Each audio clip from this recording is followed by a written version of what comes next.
Hey, how's it going? Welcome back to the Football Diary podcast. And we have just had the second game of the Premier League season. And already, I think Arsenal are in a crisis. Can you believe it? 2 games in and we're talking about crisis for Arsenal.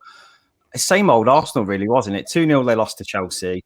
We kind of expected Chelsea to win because they're many people's favourites for the league, aren't they? But Myles, talk to me. What Arsenal doing? Was the 2-0 a fair scoreline? Could it have been worse? What's going on there at the minute? 2 games into the season, they're already looking in trouble, aren't they? It is a difficult one, isn't it? I think in isolation, this result wouldn't seem so bad. Like you say, Chelsea are European champions right now, and they're our favourites to win the league. And since they were European champions, they've also brought in Lukaku, who obviously started this game. So losing to 2-0 to Chelsea isn't a disgrace in itself. But I think off the back of the Brentford game, their first game at home with fans there in 18 months. And just the manner of the defeat just felt very Arsenal, because basically what happened to them was they were poorly organised at the back. They didn't have any discipline in any of their defenders. They were dominated by their opposite numbers. And it just felt like the same character was in the performance. There doesn't seem to be anyone leading that team or picking it up, whether that's on the pitch or off the pitch. Granit Xhaka has been there for however long, but I look to him massively for this result, because I think I've seen Pablo Mari getting a lot of stick for this performance, and I think rightfully so. He was shockingly bad, but he was up against one of the best number 9s in world football, and he just looks so isolated in doing so. You've got someone like Romelu Lukaku, who is a big physical presence, is quick, is intelligent, and he likes to play with his back to the defender. He likes to know where you are, feel you, roll the ball past you. Now, if you're going to get touch tight to a player like that, like Pablo Mari was doing throughout the first half, you've either got to be stronger than him and hold him off, which he wasn't. He lost loads. Or you need the support of probably your holding midfielder to come and close him down. The perfect player for Arsenal in that game was N'Golo Kante on the other side. You needed someone with that energy, that knowledge, that know-how, and that leadership to just support the back line. And that just didn't come. Instead, Arsenal just seemed completely inept at dealing with the attacking threats that we know Chelsea have had. When you see the wealth of talent Chelsea have got going forward, and then you add in the fact that their wing-backs were contributing towards that, and Arsenal play with a back 4, and then Lokonga and Xhaka in front. Now, Lokonga, I actually think will be a very good player. And he looks like he's got something about him so far, but he's still new to this. But the organisation was just shocking, wasn't it? And it just seemed very Arsenal to be pushed off the ball and falling over and leaving players in acres of space, while no one seemed to have the leadership quality to organise that. Yeah, that's why Arsenal are in a crisis. Not because it was Chelsea that beat them, because I don't expect anything less right now. Well, that begs the question, really, doesn't it? They've spent a fortune in the transfer market already. And these are players that have kind of been handpicked by Arteta. He said, I want these players, which is part of the reason why I think he'll be given a bit of time to kind of turn it around. But the players they've signed are either sort of potential for the future, like you've mentioned, or they're a bit like, why have you done that? I mean, Ramsdale's a perfect example. They sold Martinez a year ago to Aston Villa. And then they've gone and signed Ramsdale this season. So I don't know. There's no logic there. They could have just kept Martinez and had a really high quality goalkeeper on rotation there. But no, they've gone and got rid of him while his price is at its sort of premium, and signed an England prospect who's just been relegated twice now in his career. So really strange sort of recruitment from Arsenal. Dave, did you see anything from Arsenal that made you sort of have a bit of hope maybe? Because they've got some players to come back, haven't they? They've got probably 6-7 players, key players missing, I think, at the minute. Are they going to look any better once they're back, or do you think it's just a bit more deep-rooted than that? I think the worrying thing is that a lot of their hopes lie with, I think, Saka as well. I think he's pretty much their main man, and that's quite worrying at his tender age. Because it just seems like Aubameyang's spark has just fizzled out, and Lacazette, it seems to be sort of every now and then as well. So I think it's always waiting to see who's going to stand up and be counted. And the thing is with Arsenal, it's just so inconsistent now. You just don't know what you're going to get from them. Yeah, I think with the word with Chelsea as well, by the way, just they were great. They set up really well, and they could see Arsenal were there for the taking. But obviously, Lukaku's first game back in Chelsea colours, and he scores a goal, was an absolute handful, wasn't he? Like you said, there'd be plenty of defenders who will struggle to contain his threat. And we said for a long time, I think many people have, that Timo Werner was not the finisher they need. Lukaku clearly is. It looks pretty worrying for the other title race contenders, doesn't it, really, Myles? I mean, who can you see stopping Lukaku? His style of play is so awkward, isn't he? He plays with his back to goal.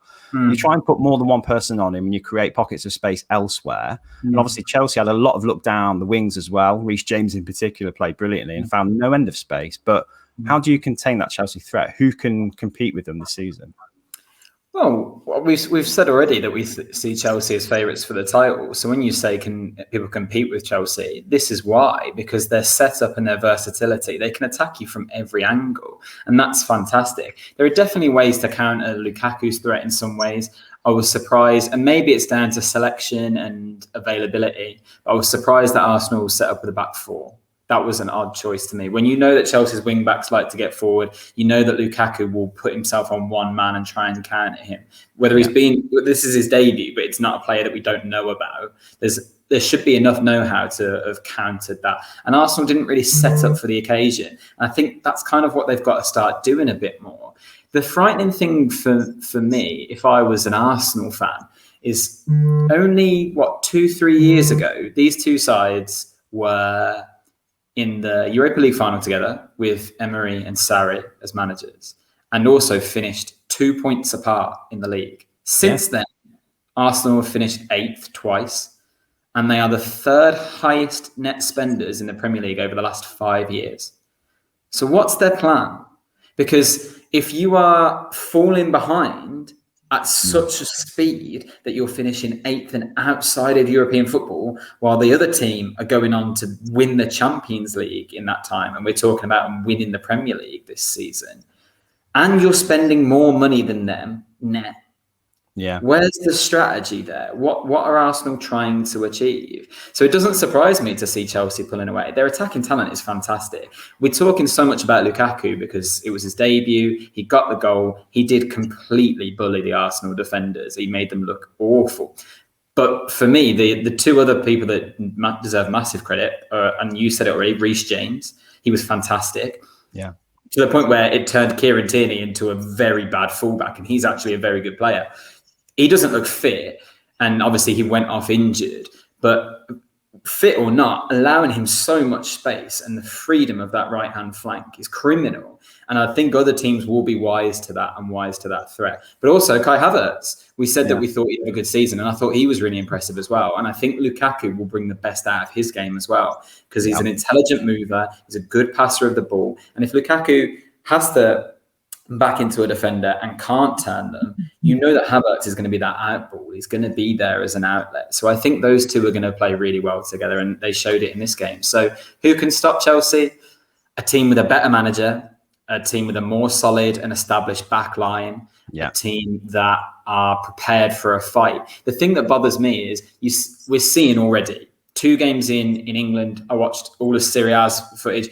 Players are tired already, because they've had a very long season last season. And remember that season was off the back of the weird extended COVID season before. Then we had the international tournament. So you understand that players are fatigued and making bad decisions. Look at that Arsenal back line. How many of those players played international football over the summer? Kieran Tierney played for Scotland, but got knocked out very early. Pablo Mari didn't. Holding didn't. Chambers didn't. So what's their excuse? They've had a whole summer, and they've had a whole time under Arteta. I understand they're missing players, but they look like they don't know each other, and they just look scared to play. I know they're missing Ben White and Partey and various other players that would help them defensively, but they were just shocking. Yeah, I think. Well, apparently they're in transition still. This is a transition season. It's been going on for 5 years, this transition, hasn't it? It feels like. Ridiculous. Arteta's lost a third of his Premier League games now. He's lost 20 games in 60. Wow. More games since he's been in charge of Arsenal than Arsene Wenger lost in his last 6 years. Wow. That's a stat, isn't it? That's an awful stat. He's gone with Christmas. He's got to be. And you just bought players under 23 for him. So you build him for a future, spent all this money, but he'll be gone by Christmas because he's not good enough.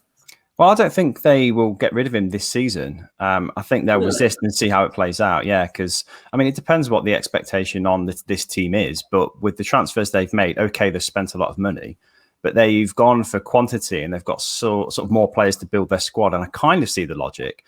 But the mediocrity they've signed is not helping them. It's not improving their team. It's just adding more options to very average players. And I feel for Saka. I feel for Smith Rowe as well. He felt like everything was on him again. And the poor guy's only young. You know, it's a lot to shoulder at his age. And selling Joe Willock to Newcastle as well. I just don't understand why they're making these crazy decisions. It's really strange. With young players, and you sell Joe Willock. Yeah, this season could, even at Newcastle, could score double figures in goals. As I think he did last season. He came very close to it. Yeah. Do Arsenal have any midfielders that look like they're going to get 10 goals this season? No. Definitely not. No, they look bereft of just quality, really, don't they? And I think Willock is one of those players that could grow into that role. And I heard they signed Ramsdale to bring up their English quota of players, yet they let Willock go. So it just makes zero sense. Dave, what did you make of Arsenal, Chelsea, of both teams? What were your takeaways from the game, mate? I thought that Chelsea performed really well. I feel as though they were set up brilliantly. I thought when they went 2-0 in front, there wasn't any way back for Arsenal. I felt as though Chelsea was just a different animal to them all over the pitch. Even kind of towards the end of the game, when it looked like they were just cruising through, Chelsea was still so well. The system just looked brilliant from back to front. As soon as they got the ball up front, they were all over Arsenal. Arsenal couldn't even break through the lines or get passes forward to those front players. And it was mainly down to Chelsea's midfield. I feel as though they all played their part. I don't think there was particularly a player that didn't play very well. I felt as though Jorginho had a really good game, just dictated play. Part. And I have to say, Havertz looked like he linked up quite well with Lukaku, and the time that they created so many opportunities. Chelsea, it could have been 4-0, and it wouldn't have been flattering on them. I feel as though Arsenal just made it so easy for them. Though it was that first half, so much time on the ball, it was just crazy to watch at times. And obviously, you say there, Myles, about them players being tired, but come on, teams are in exactly the same situation or have more players that have got more international. There's more teams that have got more internationals in their team than Arsenal have. And let's talk about there's players that have played in the Olympics and in the Euros and have come back, even had a week's rest and going again. So you can't really talk about being tired. But disappointing from Arsenal. Like you say, what's the plan? It just seems like nobody knows what the plan is. It's funny, we've seen, it's crazy about the 2 years ago that the Europa League final was these two teams, and they were pretty much like neck and neck in terms of quality, weren't they? And the recruitment since then is probably the telling thing. It's like you said, Myles, their net spend has been really high, but where's it gone? Where's it gone? On who? You can't really see. And the players they have spent a lot of money on, players like Aubameyang, are getting old, Yeah. It's they're going to need replacing soon as well. So they need some kind of recruitment plan that reflects where they want to be, and also the gaps in their team at the minute, but then also the aging players that are going to be moving on in the next season or two. There's a lot of work to be done there. The strange thing is, the couple of the players that actually look really promising once upon a time, Torreira and Guendouzi, have been moved on. Or not Torreira. What Torreira's going on with him? It looks like he's going to be on his way out. But they both looked like good players. Guendouzi, there was issues over his attitude apparently, but then you have everything that went on with Xhaka, and somehow he's still at the club after everything surrounded him. That's their problem when you talk about their recruitment and where's the money going. Would you want to sign for Arsenal right now? Because the last few players that they've brought in, haven't settled, have been shipped out quickly. The fans booed them off at half-time in their first home game of the season, their first game back, and they were playing the champions of Europe, and they're getting booed off for being 2-0 down. Now, it was a poor performance. We're all saying it, but that's not an environment you want to move into. They have recruited some good players, but they're not good players once they get there. You remember for years people talked about the England shirt being heavy. The Arsenal shirt, I don't know what it's made of because it's ridiculous.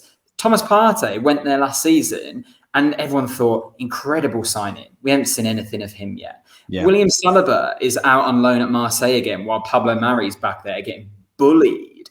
I cannot understand where Arsenal's strategy is. And it's got to a point now where people are criticising Arsenal for spending 50 million on Ben White while Man United get Varane. That's because they're shopping in two different markets. Man United needed a centre-back this year. They could have got Ben White if they wanted him, but he's not that quality. So the problem is Arsenal are finishing 8th, but they're not building quality. Odegaard is a good player, we think. We haven't seen it consistently enough because he's too young yet. But short of that, they're signing players from relegated teams or Brighton. That's not enough. They need some quality. And the players that they were linked with, Locatelli has gone to Juventus because he'd rather do that than go to Arsenal. Tammy Abraham's gone to Roma. Now, I understand that that's probably Chelsea's doing rather than giving him to Arsenal. But all these players that they're linked with, it doesn't mean anything. They're not doing anything. And they're just going to phase into mid-table obscurity again. It does remind me a little bit of the crossroads Man United found themselves at a few seasons ago, where they were shopping in a similar sort of market to Arsenal now, where they're fairly unproven players or like mediocre sort of leagues. And we signed Eric Bailly, we signed Victor Lindelof because these were potential. These were players that had performed fairly well in the leagues they were in. But the quality just wasn't the caliber you'd normally associate with Man United. And Arsenal have been in this way for a few seasons now, but still spending quite serious money as well. And again, United with the same. Victor Lindelof was £30 million, and he's not a £30 million player. You know, he's that's well over the odds. And I feel like they've done the same with the players they've signed this season. Ramsdale's a £10 million goalkeeper, 15 at best. That's probably his true value. Ben White, probably half the fee that they paid for him, maybe 25 million, 30 tops, yet they're paying 50 for him. And you have to ask why they're doing that. That's insane. If it is to bring their English quota up, that, again, doesn't make sense because they're letting English players go. It's so crazy. You need structure with those players. I can't think where I heard it, but I heard someone talking about Ben White, talking about how Arsenal signed him because he's a ball-playing centre-back. But at that top level, shouldn't every centre-back be good with their feet? Look at someone like Varane, or Van Dijk is a perfect example, actually. Yeah. Liverpool scored a beautiful goal this weekend where Van Dijk plays the ball across the field to Harvey Elliott, picks him out perfectly. No one talks about Van Dijk as being a ball-playing centre-back because, of course he can pass a ball. He's a top-level centre-back. You need a lot more to your game than just passing a football. So what's the point? 50 million just because he's English and he knows how to pass a football. I want to see him make a good challenge. Now, I know he missed this game, but this isn't the 2-0 loss to Brentford that we saw last week. That's even worse to me. And now they've got Man City next. Yeah. So Arsenal could be 3 games in, 0 points. That's that is a crisis. That's a genuine crisis for a club like Arsenal. But then what is a club like Arsenal these days? You know, we've said it before. It's 3 seasons in a row where they're heading for sort of mediocrity, isn't it? So is that their level now? Are they sort of a top 10 Premier League team and that's about it? You know, it's difficult to sort of gauge them getting any higher than that with the sort of progress they're making or not. Anyway, with regards to the likes of Chelsea, for example, I'm really keen to see how they will compete against their fellow sort of so-called top 6 teams or even top 4 Champions League contenders, because I think that's where the points this season will be won and lost. Who can you see coming out on top in the head-to-heads, Dave, between those top 4? Because, I mean, Chelsea look seriously good at the minute, don't they? I think what we've seen with Chelsea even over the last couple of seasons, when they have played the bigger teams, they played Man City on 4 occasions last year, 3 occasions. Once in the cup, which beat him in that game. The Champions League final, they beat him in that. And did they beat him in the league as well? I think they might have beaten him 3 times. Yeah. So, I think you've got to say that Tuchel's Tuchel's pragmatic approach, it suits them down to the bone, really. Chelsea have always been known for being well drilled and defensively strong at the back. And I feel as though they will be a tough nut to crack, particularly. I feel as though, on the other hand, United not quite had it down to a T under Solskjaer. We've been a little bit mixed here and there. We've beat City on a couple of occasions, but we found it difficult to beat Chelsea and Liverpool. And then obviously Liverpool, on the other hand, they've had a good start to the season, but it's yet to be seen whether they're going to have a similar season to last season. That'll be a bit of a mix.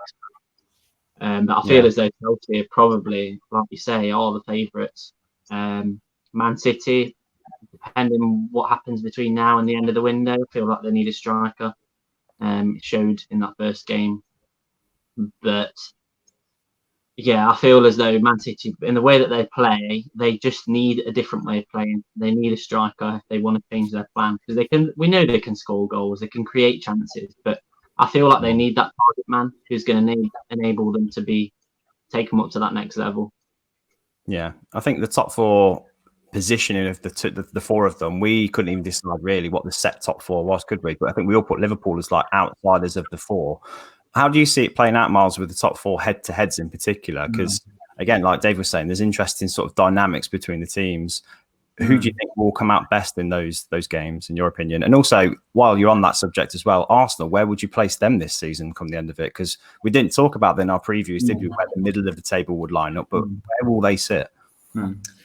Chelsea will walk all of those. The more I've seen of them so far, and the more I hear about their plans for the season, the more I think actually this very open title race that we've been talking about, I'm not so sure now. I'm starting to think Chelsea could walk it. They're already 3 points ahead of City and 2 above United. Now, I know it's 2 games in, so looking at the league table seems ridiculous, but they're setting a precedent, and that's what you want to do. They've started very strong. I do want to see them tested more, because Crystal Palace is dreadful, and I'm still convinced they're going to get relegated. And Arsenal didn't put up any sort of fight. So it will be interesting to see Chelsea against a bigger side. But like Dave touched on there, Tuchel's record against the bigger sides and against bigger managers is outstanding. He beat Guardiola 3 times last year. So I don't worry for Chelsea in the big games. I think that they're quite well equipped. The scariest thing is, I think if they move Kurt Zuma on, like there's a lot of talk that they will. I even saw Spurs going in from apparently. But if they move Kurt Zuma on, I think they'll go back in for Koundé as well from Sevilla. Now, that defence, it relies very much on being well organised. Because if you look at those names on paper, there's some good players there, good defenders. None of them are world beaters. None of them are outstanding household names. Rudiger, Christensen, good centre-backs. They're not going to be in your world 11.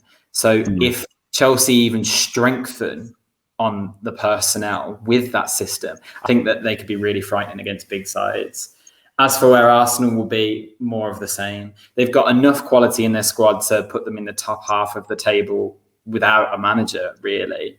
But that's pretty much where they won't finish in a European place. 8th, 9th, maybe 10th, same sort of place. There are enough sides already that you see and think they've got a better squad, better manager, a better drilled team. They'll finish above them now.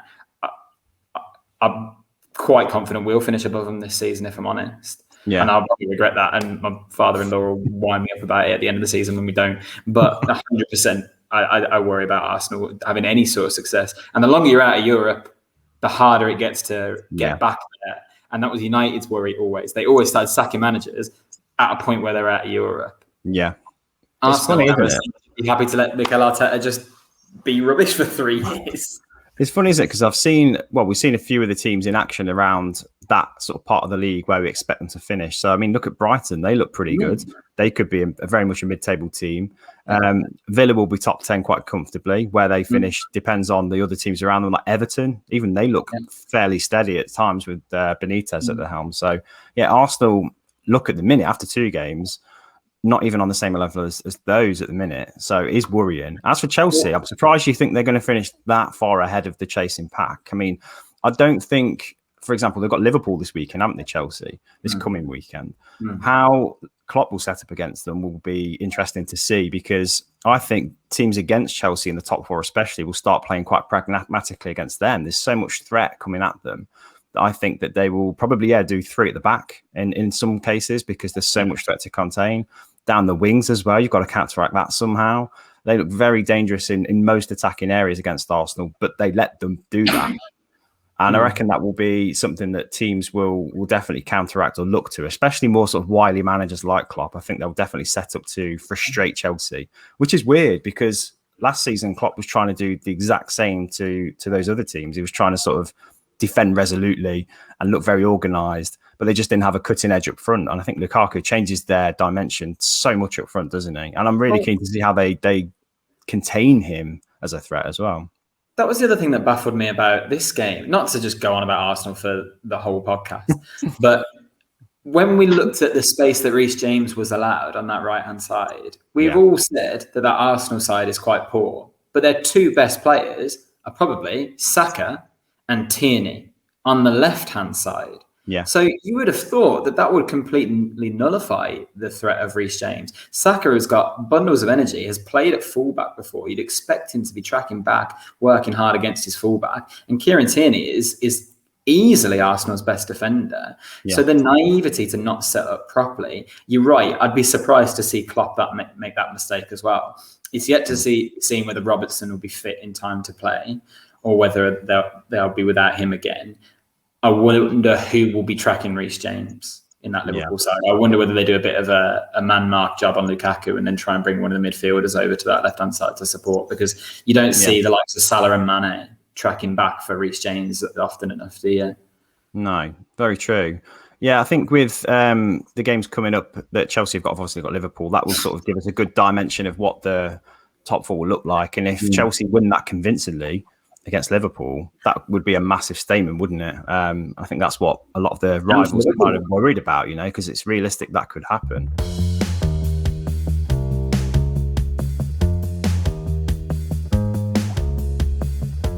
Well, what can I say? What a performance. I'm going to probably not stop smiling throughout the next few minutes. But definitely a happy hammer. Also, this new kit, by the way, the away kit without a sponsor, is superb. So just putting that out there. That's the first time I've worn it on the pod. But yeah, the performance was exceptional. Let's not mess around too much. I think that even with 11 against 11, West Ham set out to do a job as they had done over Leicester twice last season, soak up the pressure and hit on the counter, which they seemed very effective. I've spoken before quite a few times about West Ham's identity. It's clear to see after 2 games they've got it. They've also got a bit of resilience now they never used to have previously, where you look at the Newcastle game, 2-1 down at half-time, turn it around. This game, quite happy to soak up pressure, score a fantastic goal on the counter with Rice nick it in midfield. Benrahma clear in his decision making rather than just trying to whip the ball in and get the ball in the box. He picked out Fornals for the opener and is absolutely superb. Will mention the sending off quickly, purely for the fact that I thought it was a disgusting tackle. I saw it when they replayed it in slow-mo about 4 or 5 times in a row. I actually felt a bit sick. I think that Perez is quite lucky that he's not done Fornals some proper nasty, it's not going to win his career necessarily. People get a bit extreme and stuff like that, but it would have done him some serious damage potentially. So I'm glad that nothing really terrible happened for both parties. Sending off's definitely the right decision. He's lost the ball and he's gone in with definitely intent there. A bit of frustration on Leicester's part, I'd imagine, where West Ham set out with a game plan and have done the job over Leicester.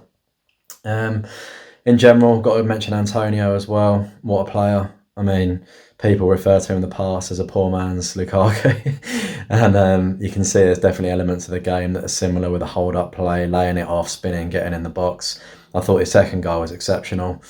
Fantastic touch over the defence when it's behind him to flick it up and then just eyes on the ball, clearly focused, wanted to get the goal. Benrahma, another fantastic performance again, adding goals to his assists and general all-round play. Looks like he's bulked up a little bit for this season, which is really, really good. See a few players over the years that have come to the Premier League from overseas or wherever it may be, and they've lacked the physicality that I think the Premier League knows, and it's kind of renowned around Europe and the world that it is one of the most impressive and hardest leagues in the world for various reasons. So, yeah, I mean, overall, fantastic performance. All goals, in fairness, are really good, dominated. They didn't waver when they conceded the second goal and looked disappointed. Cresswell especially, putting the block in for the first attempt by Youri Tillmans, and then unfortunately, rebounds straight off his chest and manages to nutmeg Fabianski for a easy goal. So fair play for Leicester for not giving up, but as soon as West Ham scored the third, that was game over then. Really entertaining game to watch, super exciting, and in general, it's nice to see pundits and fellow supporters of other clubs alike saying how entertaining they are to watch, how positive they are, the fact the team look really good, and as I mentioned at the start, the identity from West Ham, clear for everyone to see. And I don't remember ever saying this before, but West Ham are top of the league. They've won their first 2 games for the first time in 24 years apparently, scoring 8 goals. Conceding 3 in the process would be the only downer. Normally we concede 3 goals in the opening games of the season and end up with nothing or maybe 1 point. So yeah, happy Hammer, top of the league. Moving on to Spurs next. I just want to touch on how Spurs have done against Wolves. Obviously, they're 2 games in and 2 wins. And the first game against City was an impressive win. We talked about that quite a lot. Game against Wolves was less impressive, I think it's fair to say, but a win is a win. Dele Alli scored the winning goal, looked a decent integral part of this new Nuno Espirito Santo team. What did you make of Spurs, Dave? And what did you think of the new Nuno-inspired team he's got set up against his old team? It was a weird one to come up against them so early in the season, but how do you think he did? Yeah, I obviously in that first game against Spurs against Man City, they played really well. And I saw a quote someone saying Spurs looked like a slightly better Wolves. But I feel as though they were perhaps a little bit fortunate maybe to win this game against Wolves. I felt as though Wolves dominated that first start, and I think it's a good game. I think the goal that they scored, I think it was their only shot on target in the first half. The majority of the rest came through Wolves. As we've seen with Wolves, they struggle to score goals. And they have, for the latter part, ever since obviously Jimenez went and got injured, they really struggled last season. And, they've struggled again in these first couple of games. But Spurs in particular, obviously, we've seen Dele Alli come back into the mix since.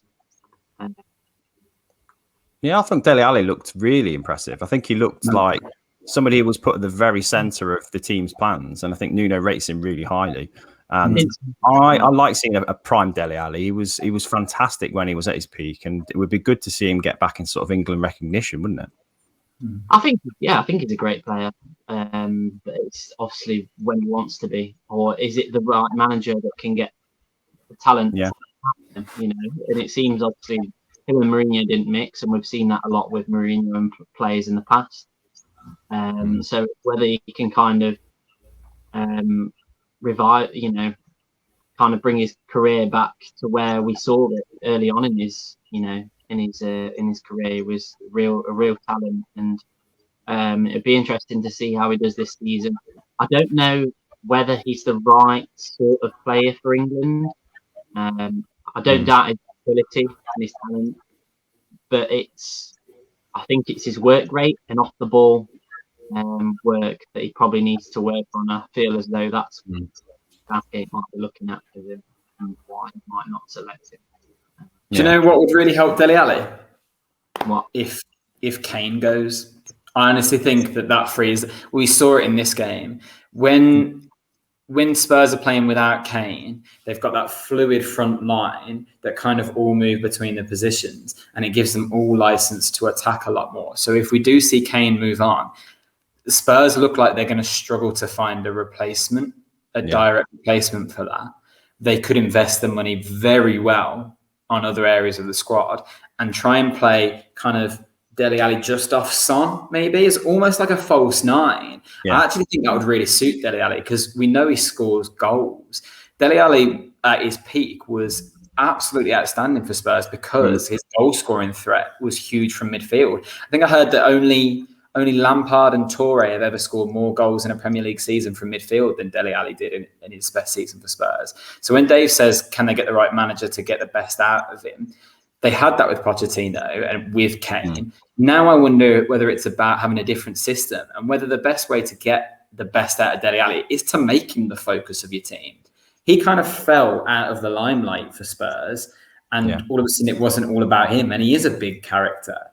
Make it all about him, and you might see his talent again. I really would like to see it because I think he's brilliant. I think he's really direct. I think he's got great close control of the ball, and he knows where the goal is, and that's rare. I'm not worried about him screaming back into the England team because we've got so many players in those positions that just allow him to focus on his own individual game and his club side for now. And I actually think Dele Alli got a really strong season. Yeah, I think he looked like he was made to be the centre of the team, didn't he? It felt like the plans were sort of built around him, and I do feel he thrives on that. And with Pochettino, occasionally he was the main man, wasn't he? And the link man for every sort of good move that Spurs did. And it feels like it was getting back to something like that in the first two games of this season.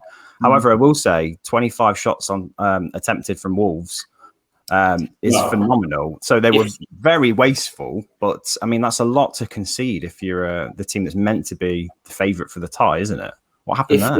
If Traore is more clinical as a footballer, he's unstoppable. I think that's what it boils down to. I think he had 9 successful dribbles in the game, the highest that you'll hear for a long time. He was outstanding, but he doesn't have end product. That's always been Traore's problem. He doesn't score goals. He doesn't really get assists very often.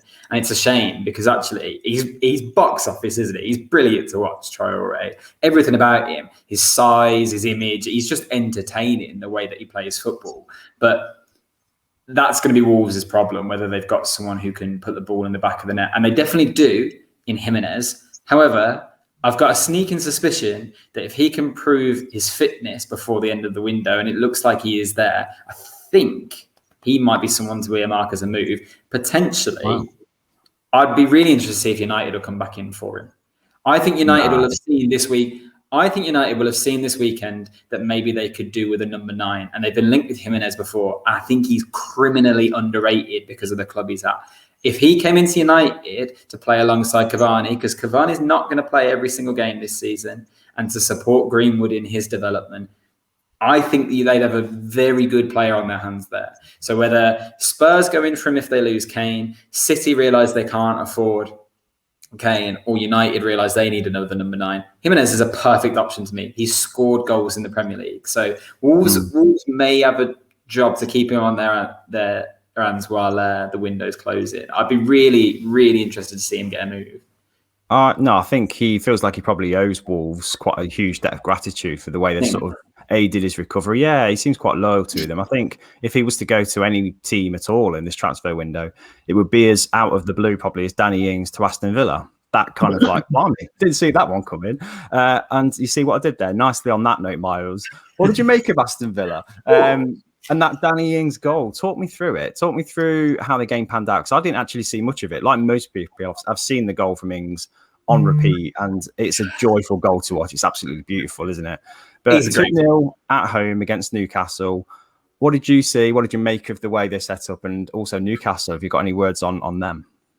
This was a perfect second game of the season in terms of both the sides still look like they're finding their rhythm, their organisation. There were a few mistakes in there that went unpunished for Villa, but kind of punished for Newcastle.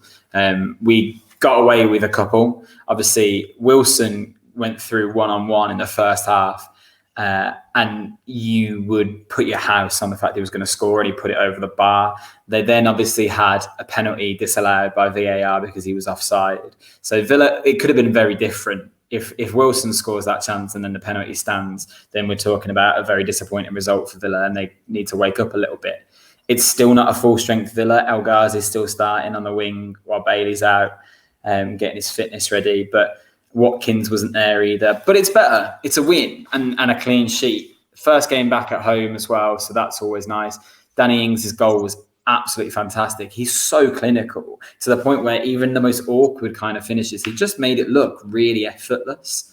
It was nice to see that both of Villa's goals came from sort of set pieces, because last season, the stats for the last 2 seasons about how many times Grealish was fouled and how many free kicks Villa gained speak for themselves. But we never capitalised on it. We didn't seem to have any plans for set pieces. And when you've got the likes of Mings and Konsa that can get in the box, you really want to see that count. And they just failed to do that all of last season. Whereas already in this game, we saw the long throw in. Mings was there to flick it on, ready for Danny Ings. And then for the penalty, Konsa gets the ball at the back post from a free kick, puts it across to Mings, who should have scored really, but Lascelles obviously lifts his arm and blocks it. So it's nice to see Villa's setup starting to work on things. Fitness doesn't look there though, and organisation is still that. I think they've just got to work out what their identity is now. Grealish is gone, because for too long it was pass the ball to Jack and hope he can produce something. They've got the players there now. I want to see us bring someone else in, I'll be honest, because Jacob Ramsey is a good young player. He's developing, but he doesn't seem ready for this level at all. And he's our go-to option off the bench at the moment. Now, when we have Bailey and Traore and Watkins fit, that obviously changes slightly. But if we could bring in another number 10, that sort of player, I would be really happy, because Buendia operates better off the right, I think, than down the middle. So I do want to see us just have a little bit more depth. But I think we'll be fine. I think we saw enough in this game to say, yeah, we've got the points on the board. It's a starting point. It's Newcastle, who are pretty terrible. And I think we both earmarked them to go down. Yeah. So I'm not going to get carried away about it. It's early season. I'm just glad to have the points on the board to get them moving, really. Would you say that there's an element of luck about the result because of, I'm talking about the Martinez foul, there wasn't a foul because it was offside. Do you think potentially that could have been a red if play had gone on? I think it was a pretty horrendous challenge, wasn't it? But was that a bit lucky as well from Villa's point of view?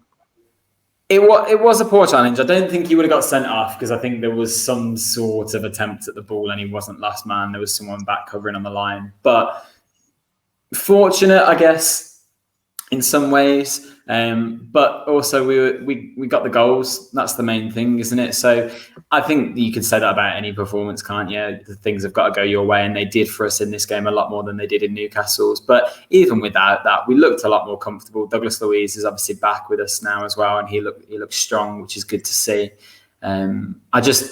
I'm really interested to see what we do when Bailey starts games, because I know he scored from the penalty spot, but El Ghazi, just to me, he's just not good enough to be starting games. He's a good impact sub maybe, and he has moments where he's fantastic, and obviously had that good run of form last season, but he's just always picks the wrong option. He's so selfish. There's a moment in the first half where the ball broke to him, sort of at an odd angle in the box, and he just blazed a shot over the bar early on, and you just think that's exactly his problem. He loves to think he's Ronaldo, and he's just, if he can find some better decision making, then we'd have a great player on our sides. But I think that's Bailey. He's quicker, he's got more football intelligence, he's got a more accurate sort of shot on him, and he's got good delivery. So when he comes into the side and has Ings at the end of those things, I think that's going to be fantastic. I just want to see another midfielder, another number 10 come in, and then I think we're pretty interesting. I was thinking as well with the Danny Ings signing, it's really smart business, because he had one of the highest chance conversions in the league last season,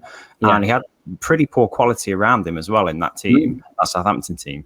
If you add in Buendia and add in Bailey into the mix and Watkins as well, I think suddenly that move looks quite smart, doesn't it? Because he's going to have a lot of chances, hopefully, to finish off. So I think Smith's done really well there in identifying those targets. And if you're going to replace someone like Jack Grealish, who, let's face it, is the stardust in any team, you're going to have to do it with a lot of extra firepower, aren't you? And I think the amount of chances they hopefully will create this season with things on the end of them, he's their Lukaku, isn't he, in some ways? Yeah, and when you see how many sides are looking for a number 9 right now, and how many teams seem to be crying out for a clinical striker, I think Danny Ings has been quite heavily overlooked. And the fact that we've managed to bring him in, I think, is such smart business. You're talking about bringing in English players to fill a quota. Well, Danny Ings is a proven goal scorer. His time at Liverpool didn't really work out enough for him, but that was mainly because it was played with injury. Now, I'm not suggesting for a second that he should be playing at Man City. But there was talk of Guardiola looking at him at one point to replace Aguero. And you think, if you put him in a side that creates a lot of chances, he's so clinical that why not? Danny Ings, to me, is the kind of number 9 you could put in any team. He's going to score goals if he gets chances. So I think it's brilliant for Villa. I can't believe we brought him in because, like we talked about already, it was never heard of that we were linked with Ings. You saw him being linked with Spurs to possibly replace Kane. And we never had a feeling that Villa were going to be looking at another number 9 because Watkins was so strong. So it's great business. It gives him competition. It gives him support, which I think he massively needed last season. I'm so happy with him. And he scored 2 goals in his first 2 games. So can't really argue, can you? Decent start to the season for Villa then. So Dave, United drew in the end against Southampton. It was an entertaining game. But how did you see United making any progress? Did you see anything that made you feel positive? Because, I mean, from my perspective, I feel like they kind of had the wind out of their sails once they got the equaliser, and they were kind of on the up until then. And there were arguments that the Southampton goal, there was a foul in the build-up as well, but VAR sort of said, no, nothing happening. How did you see it? Were United unlucky? Were they lucky? What's your take on the game? I think it was probably about a fair result, to be honest. On the basis of play, I think we probably just about edged chances. I feel like we had a lot of presented chances, especially in that first half. I thought we were unfortunate to be 1-0 down at half time. Even though we didn't play the best, we could have scored 2 or 3 just on set pieces alone. It's just, I don't know what it is, but our players were great at winning the ball, but getting the ball on target, we have so many. And obviously, Solskjaer already mentioned it in pre-season. Maguire, corners and set pieces, he gets to a lot of them. I mean, he wasn't at fault, but I think he had 1 which he had on target. But there was Pogba with 1, had a header. I think Greenwood had 1 from across the second half. Lindelof had 1 in that first half where it obviously bounced up, hit the bar, and came back, and it got cleared off the line. So I don't feel as though we had the best of games, but it was definitely winnable. We should have controlled the game better. The midfield was a mess, to be honest. Fred. I think that's the takeaway for me, is that the midfield, for all the stardust with Fernandes and Pogba and their brilliant start to the season, Fred and Matic are just not the duo you need in those positions, are they? They just were completely outrun. They didn't look dynamic or creative in any way. I mean, United have spent a lot of money already on a couple of players. Can you see them sneaking in a midfielder? Is there a need for it now, or do you think we can get by with those players? There's a need for an investment in a top midfielder, yeah. There's still rumours about Camavinga. What's going to happen there? He's still obviously a very young player, but he'll offer us the legs in midfield, that'll be for sure. I feel as though not just the midfield, but I feel as though the substitutions that we made in the game didn't make any sense. Fred and Matic both had poor games, but we took the player off that had the energy and hustle and bustle in Fred, who could still get about the pitch, and left Matic on there. Yeah. He brought McTominay on there, and McTominay tends to kind of be box to box and get forward, and when you've kind of got Matic there at the back in front of that back four, he's quite isolated. He's just not got the legs what he did 4 or 5 years ago now. I feel as though we have the players, we have a good first 11, but we're still lacking a couple of bodies in strength and depth, definitely in midfield. I mean, we could easily get a couple more midfielders, and probably like top midfielders, and then you'd say, we're there or thereabouts. I think so. I think midfield is an area of concern, but I do think we're probably going to have to put that on hold for now, until we ship some of the players that we just don't need. I think a lot of clubs are in a similar position where the wage bill's too high. We're paying a fortune for Phil Jones still per week. We're still paying a fortune for Jesse Lingard, who might not even feature much this season. Their salaries are kind of ridiculous, and I think until they're moved on, we're kind of stuck, aren't we, for the time being? Though, Mike, these 2 players that were brought in this transfer window are being paid over 4 and 5 years. So Sancho and Varane we've actually only paid something like 18 million up front in this transfer window, and we've not spent anything more than that. So the question is the money there? And if not, then why aren't we selling players? Why aren't there outgoings? Because that's a problem, isn't it? Yeah, we've never been very good at selling players, have we? That's the thing, and shipping them on because, well, we ended up re-signing Phil Jones to a new contract only a couple of seasons ago, and he's stuck in that contract for another year or two, isn't he? Mental. Yeah, we seem to have no problem selling players. It's just mind-boggling, really. When you look on loan, but we're paying half of his wages still. Just write him off. You get 5 million for him. Do you know what I mean? It's just, yeah. Dave's right. That's bizarre. And when you look at the likes of Chelsea and Man City, who are basically funding all of their transfers by offloading those sorts of players. Now, I think Tammy Abraham is a step above that, but getting 40 million for him, getting Giroud off the wages because you knew you're bringing Lukaku in. Some of the players at Chelsea have offloaded this season. You forgot were even at the club. Now, United, like Dave says, are letting Pereira go out on loan again. Why? How many years has Pereira been at United now, going out on loan, He's not going to cut it. He's not going to start games for Man United anytime soon. He just isn't. So get rid. Lingard, as much as United fans love him, as he is a good footballer, you could get a decent amount of money for him, and he's not going to feature this season. So sell him. You're struggling to sell Phil Jones. That's really poor business. But there are players there still. Where's Van der Beek? Why is there still no confidence in Van der Beek to come in? The only thing that I would say from this result for United is Varane didn't start and Sancho didn't start. So when you add those players in, will be a better barometer of where United are at. And there's already been talk that Solskjaer won't play 2 holding midfielders when Varane's at the back because he just doesn't trust Lindelof. And you kind of saw why again in this game. So I don't know, maybe... I think that there's a need for a holding midfielder. I wonder whether they'll look at Basuma again. There was talk of that. I know I criticised Arsenal for signing Brighton players, but Basuma's a good footballer. And Camavinga would be great. Very, very good signing if you could get Camavinga in. But Dave's right. What are United doing in terms of outgoings? Because they're just paying wages now. It's silly. Yeah, that's the thing. I think if you can ship Deadwood, you're in a good position to improve your squad. And United can't ship the Deadwood, can they, Dave, really? Yeah. I think the only other thing as well, which kind of stood out when Sancho came on, we still have a hesitancy to play the ball down the right flank. And players let Wan-Bissaka have the ball because they know he's not as good on the ball as, some of the players. So they leave him free.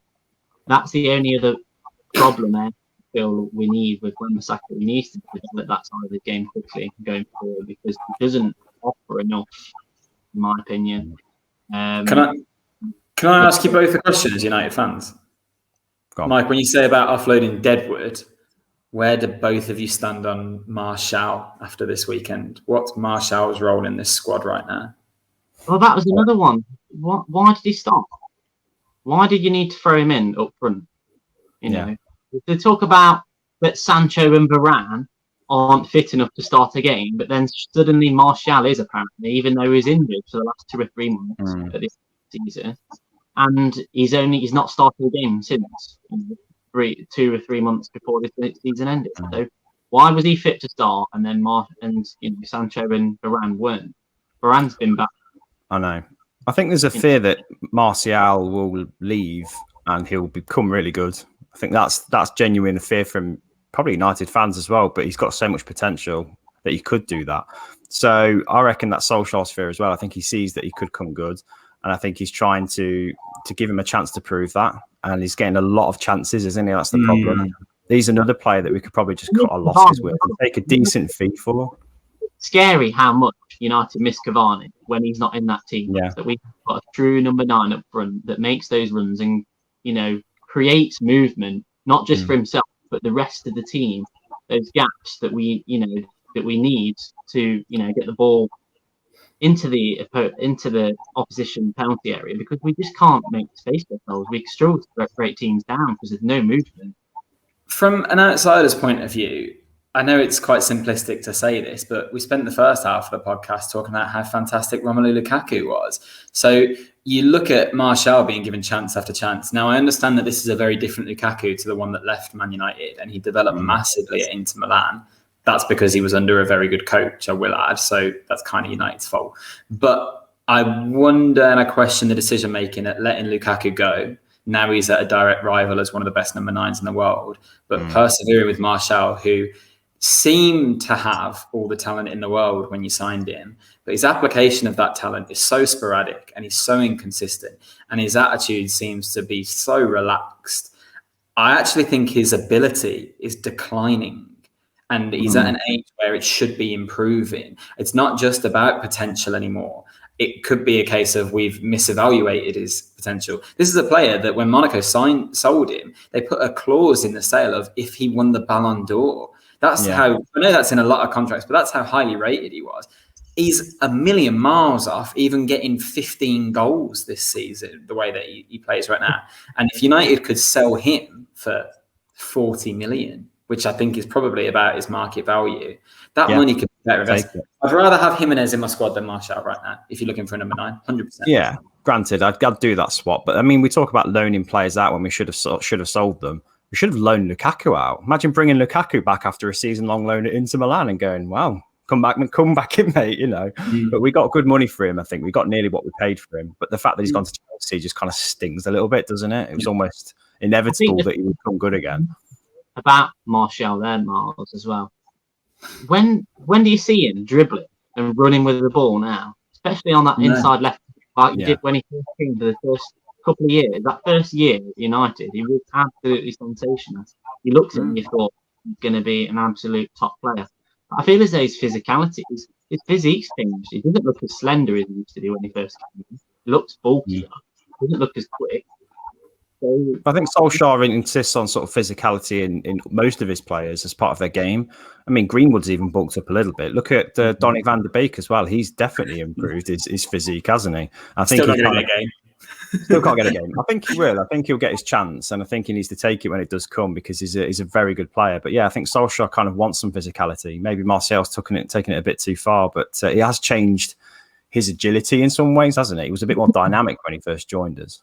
Well, what is Martial now? The worst thing for Martial is Rashford has become the left-sided forward that United have wanted. So that's kind of pushed him out of that position. He claims that he's a number 9, but he's not clinical enough as a number 9. And now Cavani's there. Greenwood's coming through. Sancho's going to come in and jump ahead of him in the queue as well. So I know that you need depth, and that's what we're talking about. But Martial, to me, it's a bit of a waste having him at Man United right now. He's not that level. He's the level below. He's Europa League sort of quality right now, isn't he, Martial? Whether he can reach the United want him to be, who knows?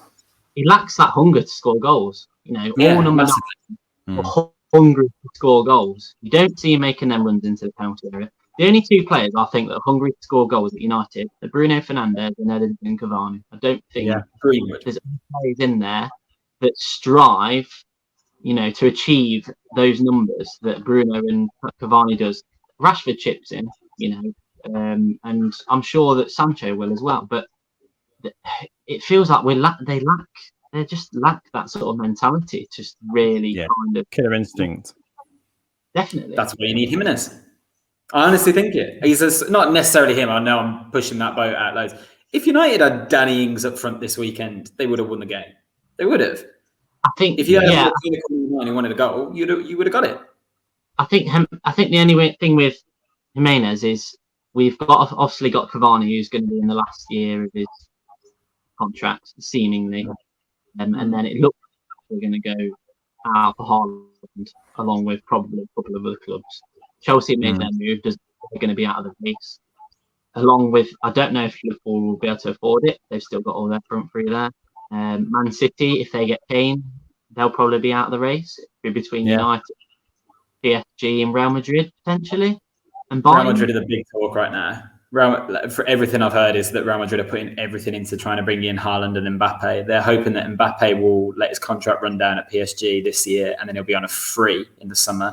And then Haaland is 65 million. So Real Madrid are in a bit of financial disarray. But if you can sign Mbappe and Haaland for 65 million, that is them really going out and trying to compete with PSG again. So I would be surprised to see Haaland come to England at the moment as things stand. The thing is, these teams say, for free.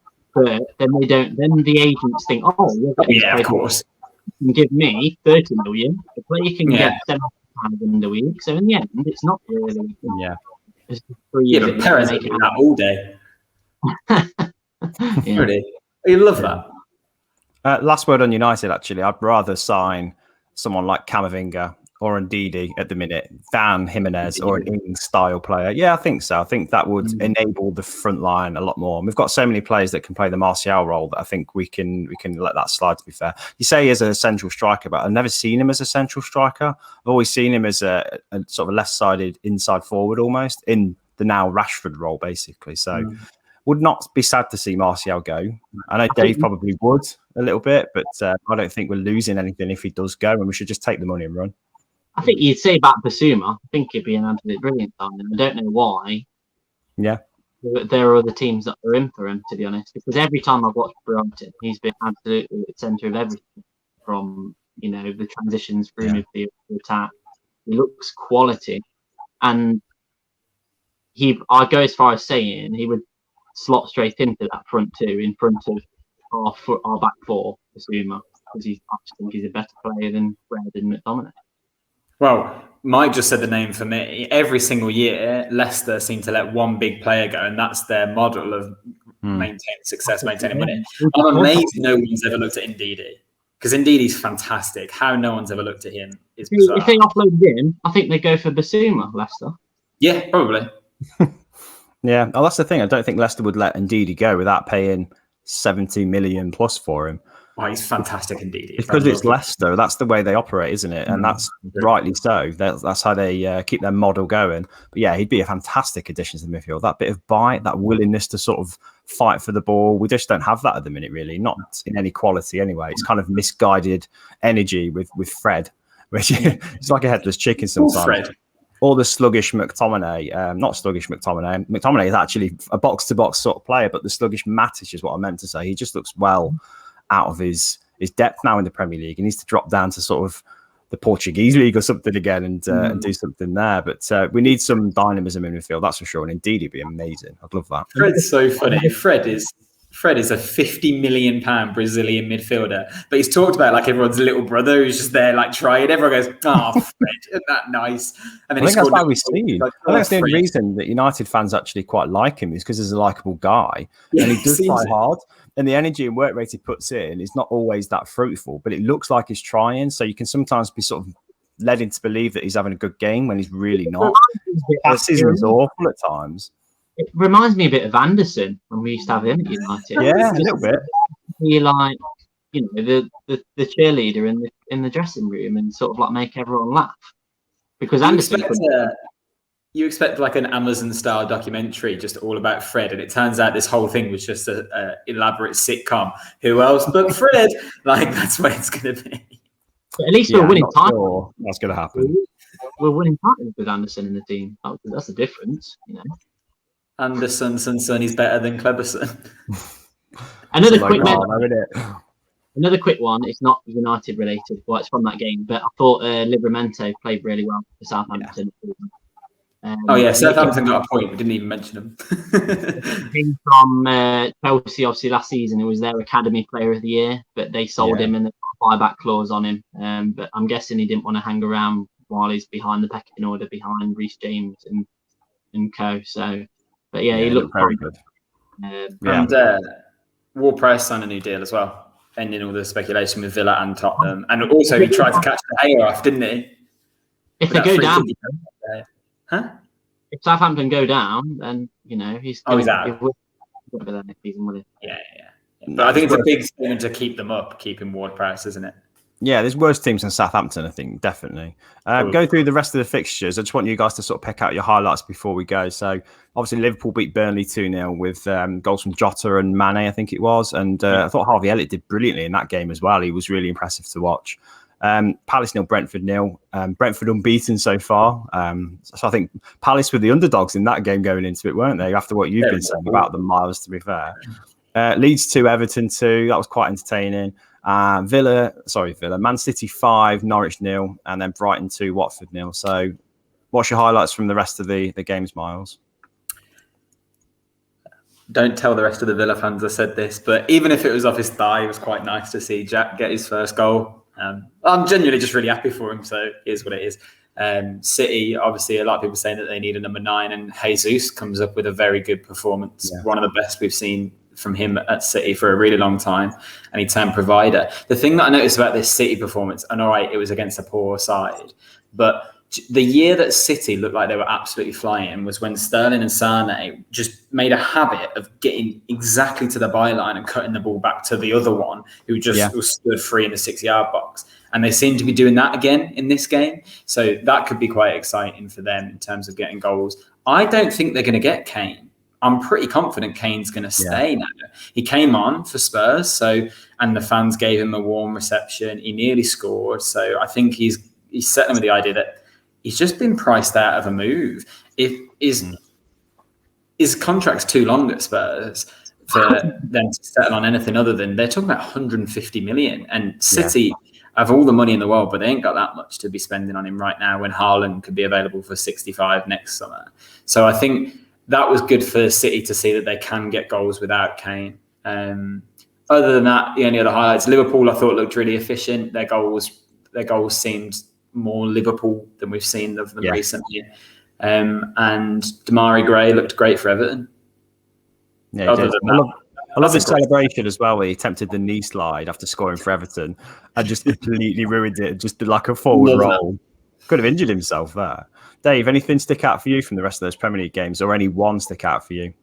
I think the one for me would be the Everton Leeds game. I feel as though they're both teams that are going to be in entertaining matches this season. They're not the strongest defensively, so there's always going to be goals. I felt that was quite an entertaining game. As you mentioned there, Gray is going to be interesting to see how he does this season.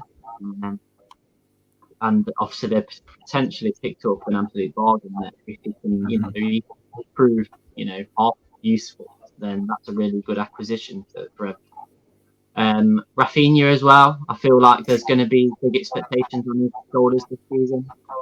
Obviously his first year in the Premier League last year, it's be interesting to see if he can be more consistent.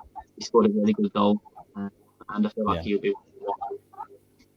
I was impressed with Brighton's performance. I thought they looked like a team that had figured out how to score all of a sudden, because they were talked about as a team playing lovely football last season, and they just couldn't finish it. Their expected goals was really high for the season, but they're finishing them off now. I mean, like Morpé's not a pretty prolific striker, but he's getting in the right positions, and there's people there around him that are going to enable it. So I think Brighton look like a surprise package this season for top 10, don't they? Do you know what? That was what the other game that I was going to say, actually. I forgot about that. Brighton, obviously, 2 wins out of 2. And like you just touched on there, I think their XG and what their expected points total would have been for last season put them in the top 6. So they just clearly needed someone to be more clinical. And all the talk was that they were going to go out this summer and sign a striker.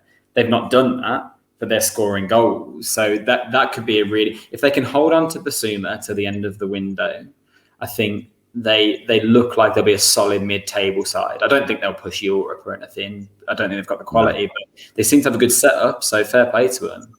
Yeah. The other thing I want to just touch on is that nobody's mentioned Harry Kane coming back into the Tottenham team, and the fans actually just giving him quite a warm reception. I don't know about you, but if that was my team and my star player was sort of angling for a move and arguably you don't know if he is sort of playing difficult just to try and make a move or not, or whether he's genuinely taking an extended summer break. But I don't know if I'd be quite so nice towards him. I don't know how you guys feel. I think I'd be sort of a bit indifferent towards him if he came back into the team after that. But you're not just desperate for him to stay if you're a Spurs fan. So the last thing you want to do is boo him. Because, all right, he might be desperate for a move away. There's only a week left of the window. And like I said, I don't think it looks likely that he will go. The best thing you can do is try and welcome him back onto the pitch and get some goals out of him this season. Also, if you're a Spurs fan, you know who you are. You know what your club are. You can't expect a player of Kane's ability to not be looking elsewhere. And I just think they'd just be doing anything to beg him to stay at this point. If they booed him or something, this is a guy we're talking about who was breaking records for Spurs, like I'm not surprised by it, to be honest. If they'd given him a bad reaction, it would have been awful from them. Would have been quite Arsenal if they'd have done that, to be fair, wouldn't it? Doing their own team off at half time. Brilliant. Pretty much.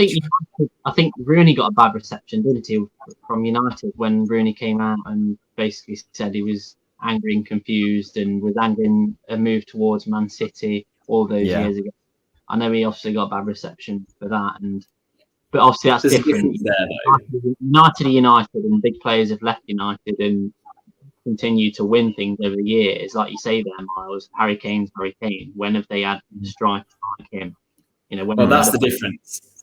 At United, no player is bigger than the club. As good as they've had players, Ronaldo, Rooney, over the last few years, it's always been Man United and then that player. Harry Kane is bigger than Spurs. He is. He's much more than that whole club is, really. So they need to do everything they can to appease him. Yeah. Let me just have a go at Spurs a little bit more to make up to all the Arsenal fans about how much I weighed in on them. Fair enough. You balanced it out now. That's good. No, it's true. Let's be honest. They're a bit embarrassing. Just a quick mention on subject to Brighton. What do we think to Graham Potter for England? Yeah, sound. I mean, Myles would just say anyone but Smith, to be fair, wouldn't you, mate? Dean Smith, keep away from him. Go for Potter, take him, it's fine. I'll tell you now who will be the next England manager for free. It's destined to be Frank Lampard. Out of nowhere, wrong appointment, FA getting something wrong and going for their old hero instead. They won't make a progressive choice like Graham Potter. He'll end up at Spurs at some point or something mediocre. No, I don't know. I think he'll end up the way of Tim Sherwood. I think he'll just end up being a pundit now. He's had his stint and that's it. Nah, I would not be surprised to see him get the England job at some point. What were you going to say, Dave? Do you have something to chime in on? Graham Potter to Arsenal if would you? Why would he? I know, that's what I mean. I wouldn't, it's just ridiculous. It's too risky a move. Well, Spurs were apparently in for him at one point before they sort of settled on Nuno, as we've talked about a lot. He was choice number 17 and Nuno was number 19 in the list. Potter, I think. The thing is, just to quickly touch on it, when you say Potter to Arsenal if Arteta goes, that's the smartest business Arsenal will be able to do in any window. Their next managerial appointment is crucial. That's where they've got to spend the money. Look, just give Conte whatever kind of contract he wants and get someone of that sort of ability in. Don't settle for someone who's up and coming. I think they'll go to someone like Eddie Howe, who's out of a job and available. Do you know what I mean? Like an up and comer, like you said, who can't find a job at the minute, who turned down Celtic weirdly. But that doesn't seem that weird. They seem a mess right now. That's a whole other conversation, Scottish football, isn't it? Blimey. Anyway, next weekend and the next time we talk, it will be about Man City Arsenal, which is their next massive challenge, and Liverpool Chelsea, which we've mentioned as well. So Liverpool Chelsea will be a really good indicator. That's not Arsenal's next massive challenge. They've got West Brom in the Carabao Cup this week. That seems a massive challenge at the moment, doesn't it? It does feel like it, doesn't it? Anyway, on that note, guys, thanks for your time. We've had a lot to talk about today, but it's been fun. Good to have you back, Dave. Nice to see you, mate. Yeah, man. Missed you.